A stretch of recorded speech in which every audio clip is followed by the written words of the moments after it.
Another important ingredient in teaching hitting, whether you're an individual or whether you're a coach out there working off of our tape system, understanding hitting styles is quite critical.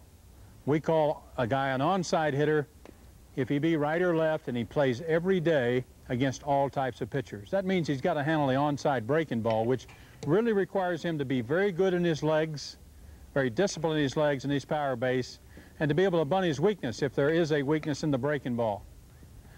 Onside hitters must be able to do more things and do them well than any other type of hitter. There's an offside hitter or a platoon type guy who's just facing the breaking ball coming from the outside. A left-handed hitter seeing the right-handed breaking ball obviously has a chance to do a lot more with it. But he's a different hitting style. He can be a little less active in his legs, a little further off the plate. He may not have a weakness being a platoon player, so therefore the bunting game may not be important. But he must learn probably to hit the fastball the other way, to rhythm the slider or rhythm the breaking ball, to be in rhythm right there, make his rhythm adjustment to the breaking ball for me, to take the breaking ball away. That's the reason he's in the lineup for us. Then there's those switch hitters who are obviously of great value.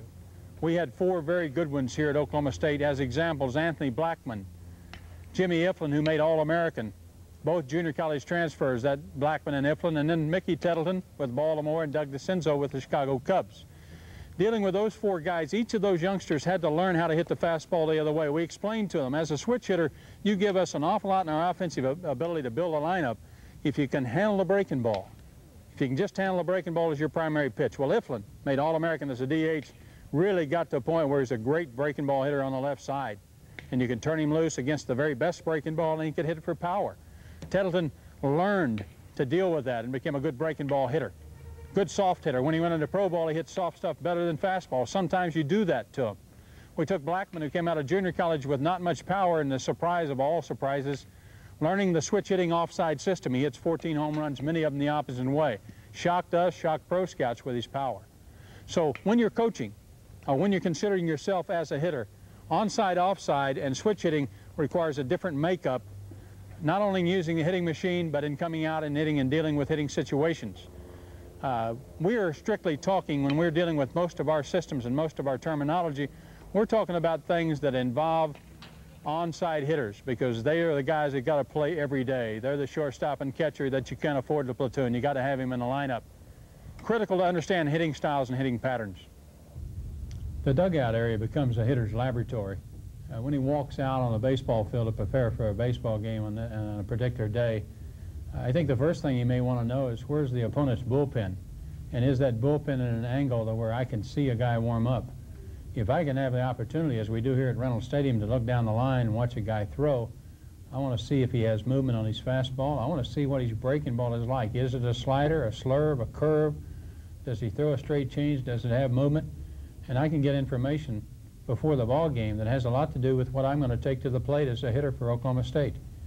Just as importantly, though, is when I get to the dugout, how do I involve myself in this area as an offensive player? Obviously, a lot of things to think about, but if you get involved with the opponent and the crowd or the situation or the scoreboard or how important the game is to win, you lose your focus. And I think we at Oklahoma State are quite often looked at as a very intense ball club. People misread that to be an effort to intimidate. And we're really not in that mode at all. We're really very concentrated. Because we demand that this dugout become a good classroom for the hitter. And we're constantly talking to each other. Did you see what he led the leadoff guy with? If you go out and see a guy lead a breaking ball as a leadoff man in a game, that tells you a little bit about what he thinks he may get people out with later. Does he throw a straight change to hitters number 1 and 2 in the opening inning? Then it may not be a pitch that he relies on. If he's going to wait to the 3 and 4 hole to throw the breaking ball as a lead pitch. So we're constantly talking about who this guy is. We're working on the rule of 15 and 90, obviously. We want to get him into the count. We want each guy to be able to get into the count so we can see more pitches, and we're constantly concerned about how it affects us as a hitter. The scoreboard obviously is important. Where we are in the game is important. But the dugout over here and the camaraderie we share as coaches and players is one of communication. And here we want to fully understand we're preparing for an at-bat right now, not necessarily when we're on deck or we're over picking a bat up out of the rack, but I want to remember right now how he got each of my teammates. That information's invaluable. We can take that and go to school on it. Next, when you're thinking about going to an on-deck circle, what happens? Or I pick the bat up out of the rack. I know at that point that I'm a couple of hitters away from being involved offensively. How does that affect me? Do I choke and panic? Do I get emotional about it? Do I try to get fired up? Well, it's too late. Hitting's not an emotional thing. It's something you lock in on and you get centered and you get more relaxed. And as you get more centered, you get more concentration, more relaxation. Teammates leave you alone when you go get a bat and get an on-deck circle, or you go in the hole, as it's referred to.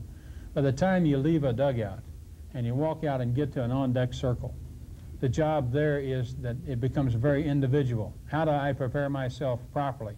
How does it affect me if the guy in front of me hits the first pitch? Do I need 3 or 4 pitches in an on-deck circle? Each of us prepare differently as a hitter, but the main thing is to stay locked in and stay focused. How do I do that? Learn something about what I need as a comfort zone in that on-deck area. I've had people swing sledgehammers. I've had them talk about lead bats. I've had people, good people in baseball, say you need to deal with the quick twitch muscles. You need to swing something with underload. You need to swing a fungo because it gets you better. People say, well, I need overload because I want to make the bat feel lighter. I've had people say you should be hitting something. Taking dry swings in an on-deck circle is not what happens at the plate. You're practicing to miss the ball. And I said, well, that's fine. All that's fine, but I want my individual hitter, who has already been programmed through the hitting machine system and through all of our drills, and now he's programmed mentally to follow the things we've talked about in this hitting situation tape. When he gets to that on-deck circle, he becomes an individual. I want him to have the freedom to have an individuality that says, I'll swing whatever I need to swing. From this point on, my preparation is only me and the game of baseball and that pitcher. So on deck, we do what? We time his fastball again. We want to make sure that our timing of his fastball is important. Understand what's happening to the guy in front of you, because if he walks the guy in front of you on 4 pitches, you may want to take a strike. Understand the scoreboard and the game situation. Those are all givens. We expect our players to be intelligent baseball players, understanding all the things that we're teaching in these 3 tapes. When he leaves the on-deck circle, at that point, we have all the ingredients in the formula to make a decision. We have the outs, the runs, the scoreboard, the conditions, the wind, and all the information we've been able to gather to this particular point. But at that point as well, I want the hitter at Oklahoma State to think that I now control the game. This is center stage. I enjoy this. I'm not embarrassed when I go there. I'm happy to go there. I'm happy to go there with the idea this is showtime. And I want that hitter to think that way. I want him to be nervous in the dugout and concerned and apprehensive, and as he gets to the on-deck circle, but he's just like a performer. He walks into that batter's box. He wants that feeling that it's my turn in the show. When you get that arrogance and that confidence, it helps you relax and concentrate. Now there's some factors there that we want you really to fully understand. It's important to understand that pitchers have a rhythm, and they like to work every 20 seconds or every 30 seconds or whatever the case may be. But the rules of the game allow the baseball team offensively to control the rhythm of the pitcher. And we want our people to understand that. We'd like for them to get there. We'd like for them to take a dry swing. We'd like for them to visualize that swing being a perfect swing, just like taught in the hitting machine. We'd like for them as well to get information from the third base coach regarding anything we're asking them to do. And as they get into the box, we want them to understand that they control time, that they then should have a pre-pitch ritual. Part of that is how to get into the box, but once you get into the box, ask for time, tap the plate, wiggle, waggle, do whatever you want to, take 3 or 4 seconds to get comfortable in it. The rules of baseball will allow you to control the time there. Until you look up and establish a bat position, the umpire is required to protect you against pitchers quick pitching you.